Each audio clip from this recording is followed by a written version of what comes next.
우선 당연한 얘기겠지만 주어진 지문에 충실한 대답을 했는가를 먼저 보았습니다. 제가 글을 쓰다 보면은 내가 논점에서 좀 벗어날 수도 있는 그런 상황이 생기게 되는데 이런 것들을 알아차리려면 지문에 해당하는 내가 대답을 했는지 그런 요소들을 한번 지워서 확인을 해보고 그런 활동을 통해서 자소서를 좀 더 좋게 바꿀 수 있지 않았나 그렇게 생각합니다. 저는 이제 직무기술서가 NCS 직업기초능력 기반으로 작성되었기 때문에 실제로 NCS 사이트에 들어가서 직업기초능력 평가에 어떤 항목들이 있고 이런 항목에서 어떤 부분을 나에게 요구하는 것인지 직접 해석해보고 제가 가지고 있는 경험과 사례들을 대입하여서 직무기술서를 작성하니 아무래도 다른 친구들보다 좀 잘 쓰게 된 것 같습니다.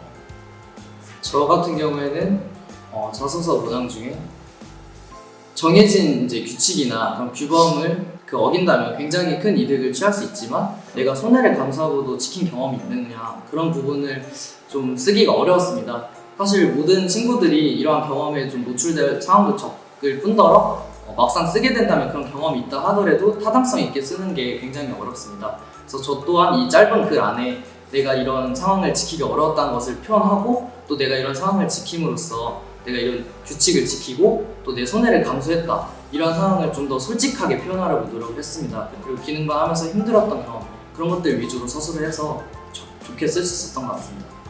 네, 본인이 잘못을 하였을 때 넘어갈 수 있는데 과연 이것을 사실대로 말할지 아니면 그대로 넘어갈지 스스로에게 물어보는 질문이 있었습니다. 저는 이 질문에 거짓으로 말하거나 아니면 앞서 선배들이 했던 대답을 그대로 따라한다면 너무 뻔히 보이고 앞선 자소서들과 똑같은 얘기가 될까봐 사실대로 제가 가지고 있는 생각을 그대로 적는 방식을 택했습니다. 그리고 그 결과 저는 제 스스로 만족할 수 있는 자소서가 나온 것 같아서 저에게는 굉장히 인상 깊었던 질문이었습니다. 저는 앞서 말씀드렸다시피 기능경기대를 준비하면서 기른 그런 능력들을 주로 기술했습니다. 저는 기능경기대 그 종목 중에서도 기계설계 CAD 직종 선수로서 활동을 했기 때문에 이러한 부분은 앞으로 용접을 하거나 그럴 때에도 정확한 용접 부위에 도면을 보고 해석을 해서 용접을 진행해야 되기 때문에 이러한 저의 도면 해독 능력은 좀 더 장점으로 기술되지 않았나 그렇게 생각합니다. 네, 저는 이제 앞서 말씀드렸듯이 직무기술서에서 저에게 원하는 그런 기본적인 능력이 어떤 것인지 파악하고 그러한 능력들을 설명할 때 자연스럽게 이제 전공 쪽에 활동을 하면서 제가 가진 능력을 어떻게 발휘했다 이렇게 풀어나가면서 저의 기본적인 능력과 전공 쪽의 지식 또한 함께 곁들여서 설명할 수 있었습니다. 조선중급이 처음 입사 지원이었기 때문에 이러한 자소서 쓰는 것은 처음이었지만 자소서를 쓴다면 내 입상 경력을 반드시 써야 되는구나 아니면 해외 연수 경험이 있어야 좀 더 장점으로 작용하지 않을까 그런 생각들을 많이 해봤는데 이번에 이런 블라인드 채용 면접 전형을 통해서 이런 것들이 많이 없어진 것 같습니다. 네, 저도 블라인드 채용을 진행하면서 학점, 학년, 학교를 배제한 자소서를 작성하게 됐는데 아무래도 그런 자소서를 작성하다 보면은 이제 본인이 한 활동, 대회 수상 이런 것이 아닌 진짜 살아오면서 느낀 본인의 스토리를 적는 것을 중심으로 자소서를 작성하게 되어서 아무래도 본인을 더 잘 설명할 수 있는 자소서를 만들 수 있는 것 같습니다.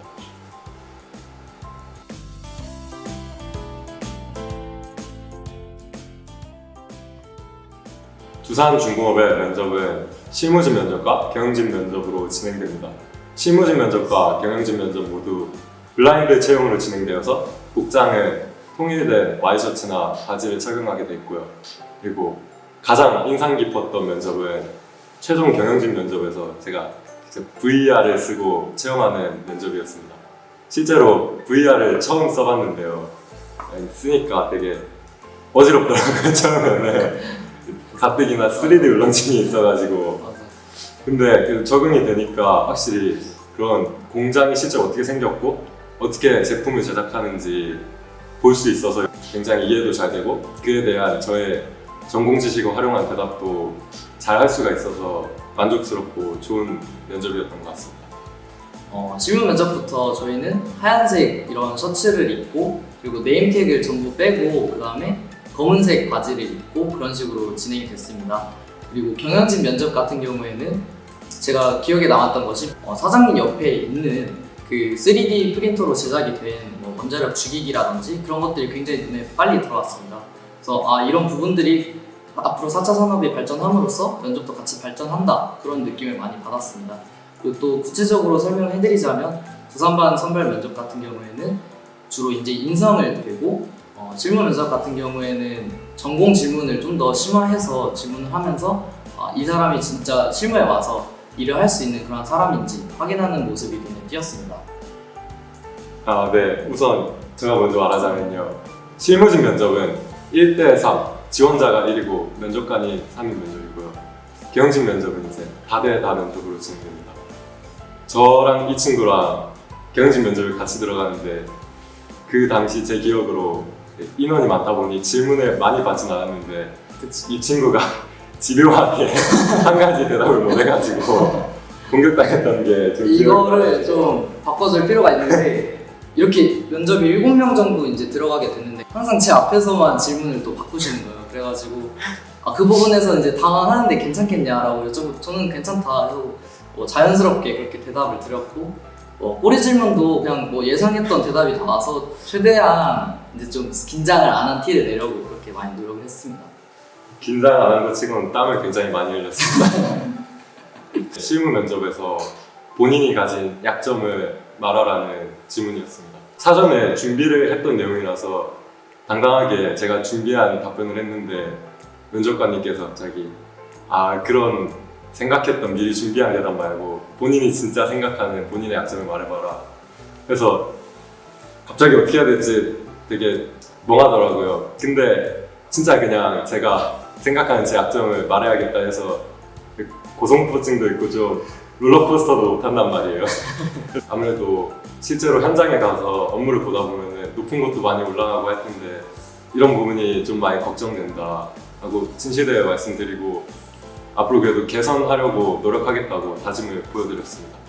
저 같은 경우에는 인성이나 다른 전공 질문에서는 많이 걱정이 없었는데 오히려 상황 질문 같은 게 굉장히 좀 당혹스러웠습니다. 예를 들어서 한 공장에서 볼펜이나 이런 것들을 만들게 되는데 이러한 볼펜이 이제 결함이 발생했을 때 공장을 정지하겠느냐 아니면 너가 이 담당하고 있다면 어떻게 하겠느냐 이런 식으로 좀 주관적인 문제를 좀 많이 주셨습니다. 그래서 저는 이 질문을 듣자마자 이거는 좀 직업 윤리랑 관련된 문제구나 라고 파악을 했고 당연히 이 질문에 대해서는 원칙을 지킨 것이 맞다라고 어필을 충분히 해서 좀 쉽게 넘어갈 수 있었습니다. 우선 부산중공업만의 그 실무진 면접이 대표적으로 그런 직무 면접이라고 할 수 있겠는데요. 아무래도 실무에서 직접 일을 하시고 경험하시는 분들이 면접관으로 참석하시다 보니 모르는 거를 이제 뻥을 쳐서라도 답변을 할 수가 있는데 실무진 면접은 그럴 수가 없게 되더라고요. 그래서 진실되게 제가 아는 것만 당당하게 말하게 됐습니다. 우선 면접 자체가 직무 중심으로 진행이 됐기 때문에 저처럼 이제 면접을 보는 사람에게는 신입사원이 또 될 수 있는 기회라고 생각합니다. 그렇기 때문에 오히려 신입사원이 된다는 사람이라고 또 가정을 하면은 이 사람이 좀 더 직무에 맞는 사람인지 아닌지가 더 중요하지 쓸데없는 스펙이나 이러한 것들이 중요하다고 생각하지 않습니다. 그래서 이러한 직무 중심으로 앞으로 좀 더 나아가야 된다고 생각합니다.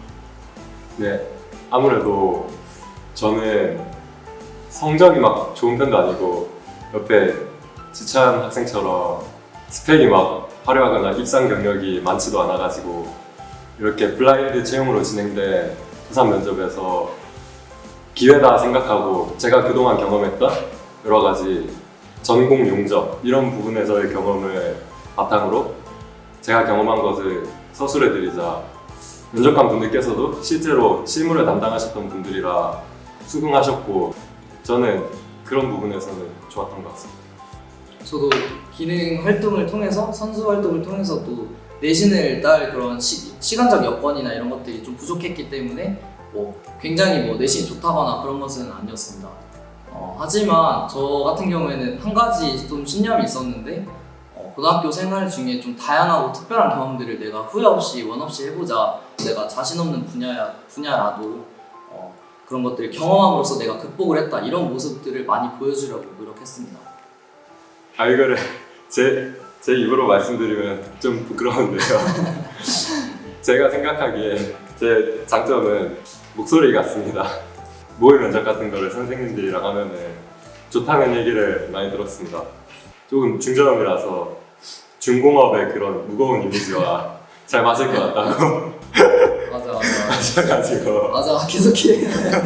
집에서 샤워하면서 이제 많이 졸린 이미지는 안 갖게 이제 힘있게 악센트를 줄 수 있도록 많이 연습을 하면서 적극적으로 활용하려고 노력했습니다.